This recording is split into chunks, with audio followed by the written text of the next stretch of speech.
So last week, I met with one of my clients and we started to talk about her performance with all of her online webinars that we are running within our agency to help her with lead generation. And we actually spent a good chunk of time really diving into her numbers, looking at all the data in terms of how many people are actually showing up, how many people are registering, and how many of them that actually register and show up actually turn into booked appointments, which at the end of the day is her end goal. Now, with this client specifically, she's been doing extremely well with converting attendees into those booked appointments. And right now, she has this massive goal of really scaling her business and scaling her client base. So, we've spent a lot of time over the last couple of months making sure that she has the right foundations in place to be able to take on more clients and actually scale her business. So it's actually kind of fun that we're kind of in this stage right now where she's actually asking me, how do you scale using her webinars that we already know right now is actually converting for her? So in this case, it's really coming down to how do you get more people registered, aka how do you get more eyeballs on her, and then how do you get more eyeballs on her webinar? If you are in the same spot right now and you are looking to get more people to actually register for your online webinar, there are certain strategies that we can start to implement together to really make this happen for you. Hey there, welcome back to another episode of the More Than Social podcast. This one is going to be jam-packed, to be honest with you. I am kind of nerding out on you. I'm just kind of in one of those moods because of this conversation that I had with my client. It kind of just sparked this conversation with you as well. And I know that she's not the only one who is actually ready to scale her business through webinars. Now, before we actually dive into the specific tips that I wanted to share with you today, let me just give you a little bit of a backstory, okay? I have been running online webinars for myself, for my clients, for honestly, I don't even know how long it's been. It's been maybe 5, maybe 6 years now that we've really been focused on this strategy. And to be completely honest with you, it is actually one of the best strategies that I found from a lead generation side of things that really, really works with converting people into clients. Now, I see it every single month, the amount of booked appointments that our clients get or the sales that they get from showing up just for 45 minutes to actually teach people something. It's actually pretty cool how it works. And I would say that even just looking at last year's strategies that we've run and what we've done so far this year, about 90% of our agency clients are using online webinars for their business. And we've seen our clients grow by 1,000% because they ran this specific strategy for lead generation. It's actually wild what is possible. So if I could give you a strategy that I highly recommend that you implement into your business this year, and especially right now, it's going to be running these online webinars for your dream client. And some people will call it an online masterclass. A free coaching session is a really big one right now, an interactive presentation. Whatever you want to call it, there's so many different ways that you can actually position an online webinar. But really, at the end of the day, it really comes down to making sure that you are getting the right people or registered for your webinar.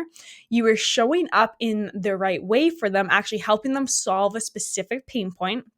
And then, of course, you're turning them into either booked appointments or program sales or whatever your goal is on the back end. Now, one thing that I've learned when I've actually run webinars for myself is that the more people that you get on your webinars, the better results that you are actually going to have. I know it kind of sounds self-explanatory, but it also is giving you more data that you're going to need to look at to be able to tweak to get even better results at the end of the day. Now, with that client that I was just talking to you about, she has actually been running webinars for over a year now. And every single webinar, every single month, we make a tweak based on the performance that she has on the last one. So in the beginning, she actually had a very, very low amount of registrations because her audience was small, which yes, is okay, especially when you're starting out. But like I said, the more people that you have on your webinar, the better data you are going to have and the better results that you're going to get at the end of the day.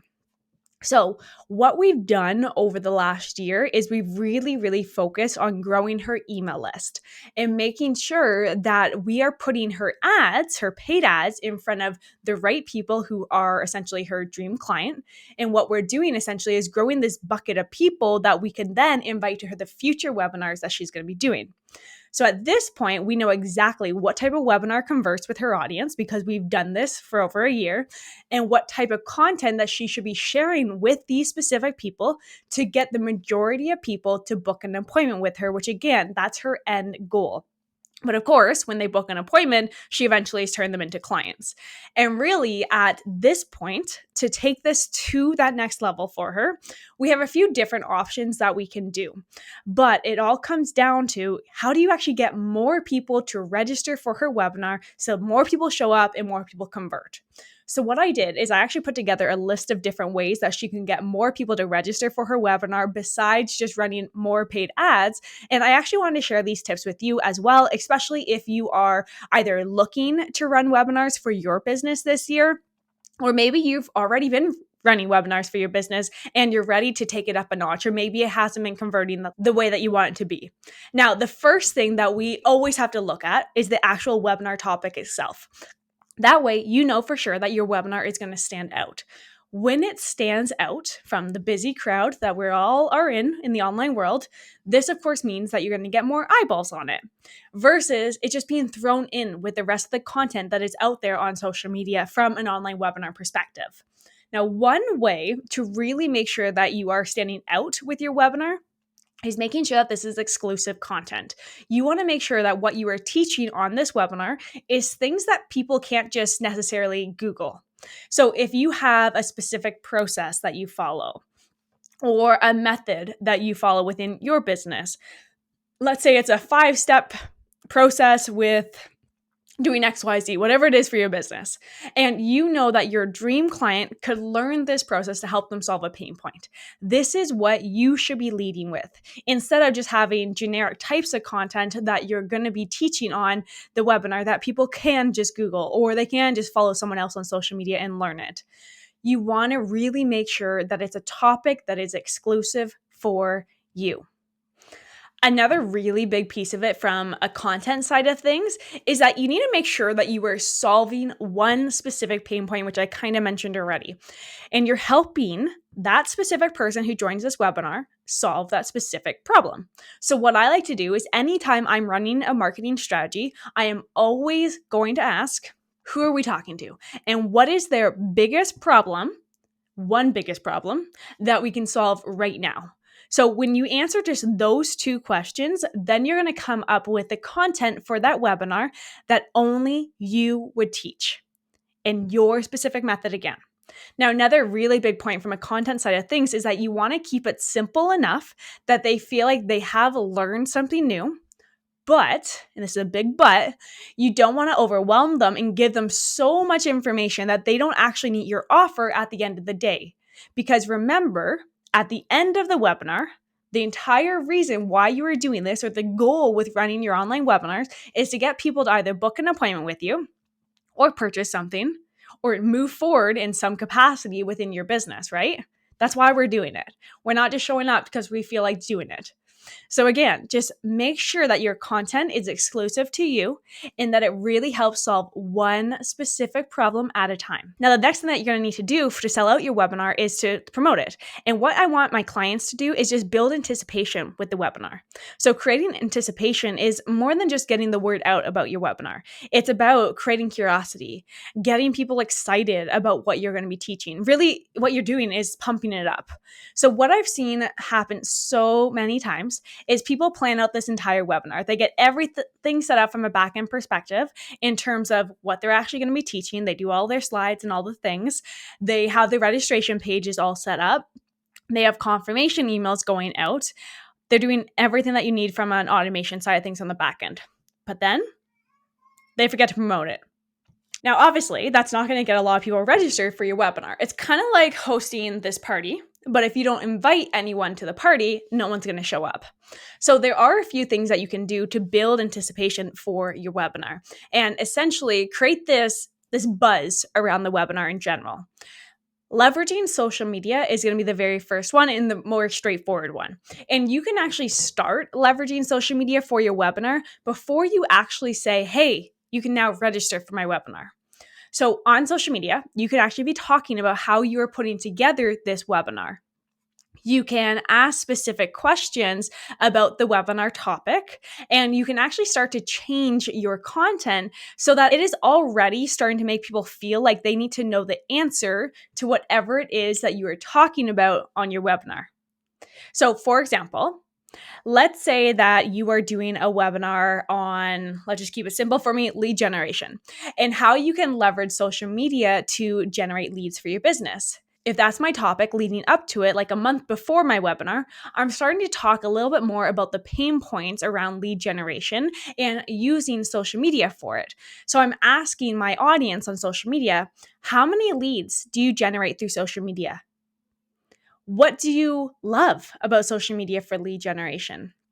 What do you hate about social media for lead generation? If I can give you a magic wand to generate leads through social media, what would that look like for you? So stuff like that.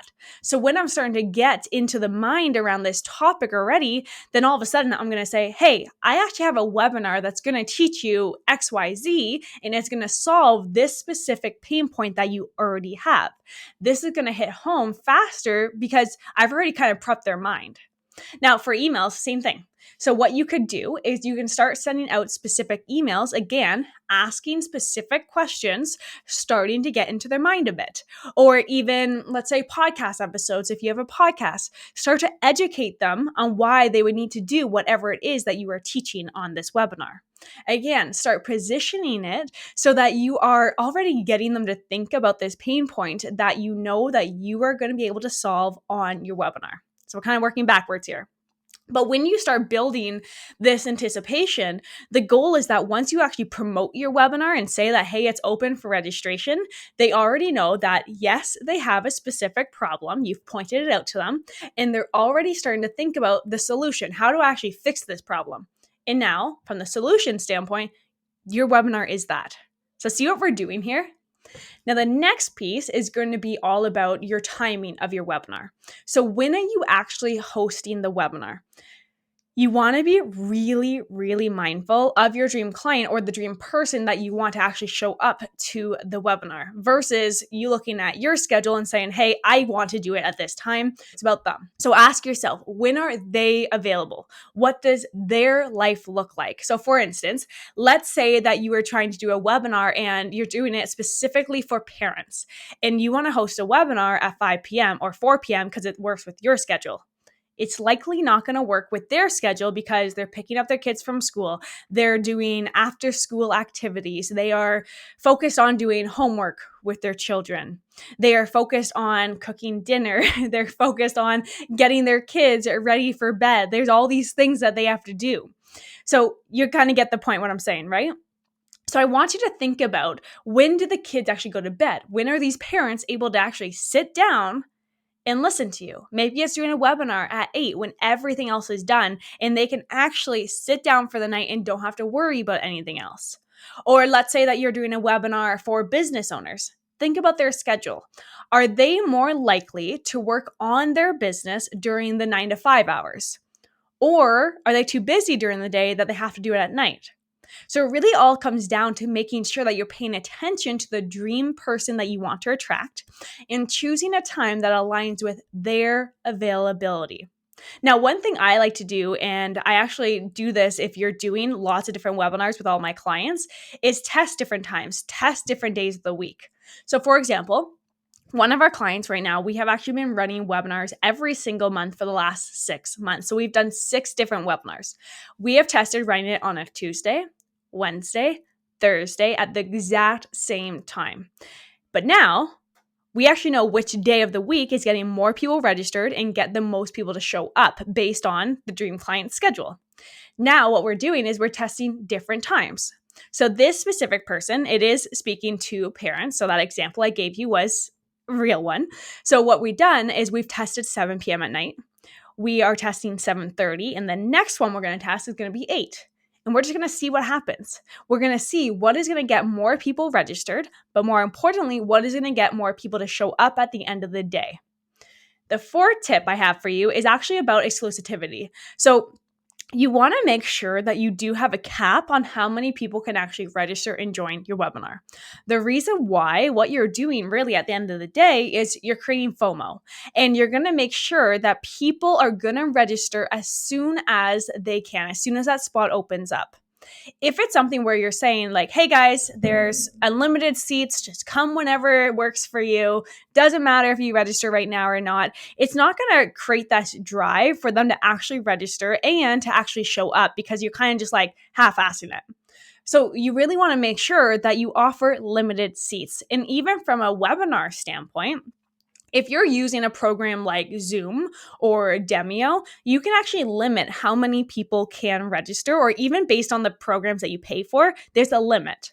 Now, I actually remember we did a completely different strategy where we said, okay, there's 100 spots and only 100 spots, and it's first come, first serve. Anyone could register, but the first 100 people actually got in. This was a really fun strategy to test, and it worked really good. The first 100 people showed up early, and they made sure they stayed on the entire time. Or what would happen is if they left, they couldn't come back on because the other person waiting in line to get on would come in. So those who didn't get on, the next one that we did, they made sure they showed up early. Now, this actually helped the show rates a huge percentage, and it was really fun to do. Another really big tip that works extremely well is actually doing collaborations or having partnerships with people.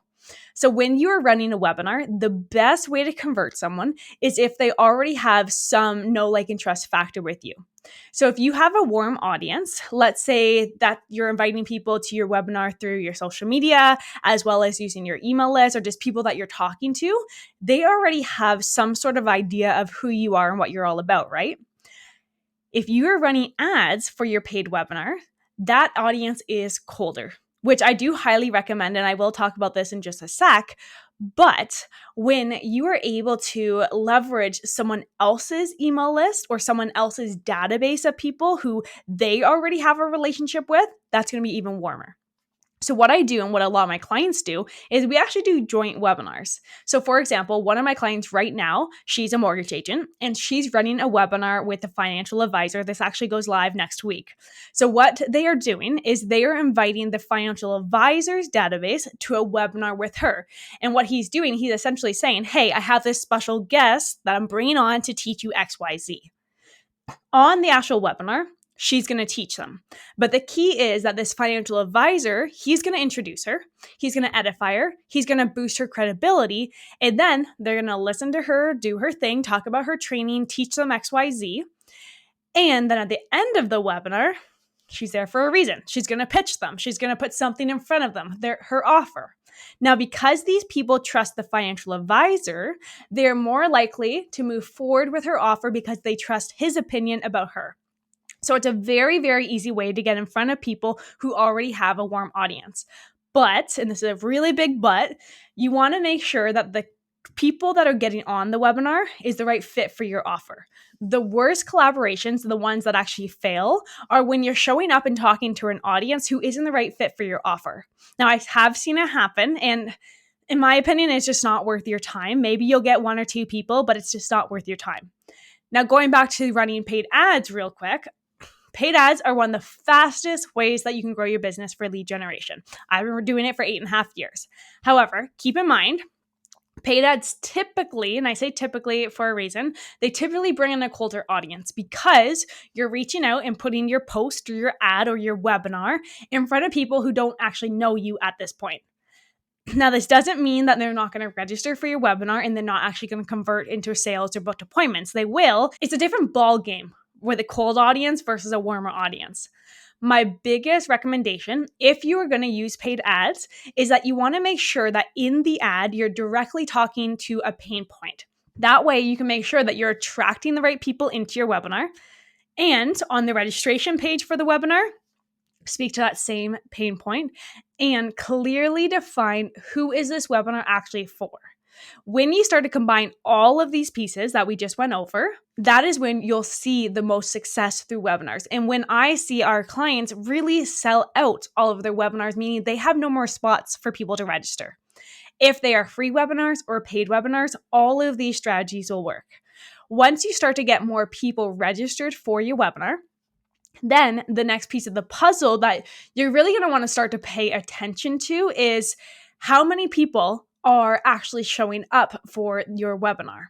What is the overall engagement during the webinar? Are people asking questions? Are they doing the polls that you're putting out there? Are they the right fit for your webinar? And more importantly, are they actually turning into booked appointments or program sales? Now, there's a lot of little pieces to a webinar that we really, really could dissect to make sure that it's highly converting for you, which I can definitely get into on another episode if this is of interest to you. But like I said, webinars are one of the best strategies that you can run from a lead generation side of things. That will quickly, and that's a key word here, quickly turn new people into booked appointments or program sales, depending again, what is that back end offer. Now, there are other things that I could teach you in terms of what you actually should have set up to run a webinar effectively and how you can automate a lot of this, because let's be honest, and I will be honest with you, webinars, they're not necessarily easy. They do take a lot of work, but the workload is worth it, especially when you have one that converts. It's just repeating the process, making small tweaks. And actually, I do have a full checklist where I walk you through 9 different steps of what I personally do with all of my clients and myself for webinars. So I'm more than happy to send that over to you. And actually, what I'll do is I'll put this link inside the show notes for you. That way you can just click on it, download it right away, have it handy for next time that you're setting up your webinar. And once you combine what I talked to you about today, plus what's on that checklist, you are going to get more people registered for your webinar. And if you do set it up following that 9-step process, this is when you will truly be able to scale your business by leveraging webinars, but also leveraging automation. So I will make sure to put that in the show notes for you. Make sure to click the link below. But if you ever have any questions about running webinars, or you do want me to dive in even deeper, I'm always happy to chat about this stuff. Literally, I can nerd out all day about this stuff. So feel free to send me a message on social media. You can find me on any platform at Lisa Ann Coaching. But regardless, thanks so much for hanging out with me today. I hope this helps, and I cannot wait to see you really just scale your business, transform your business through online webinars, masterclasses, coaching sessions, whatever you want to call them. But regardless, I'll see you next week. Bye for now.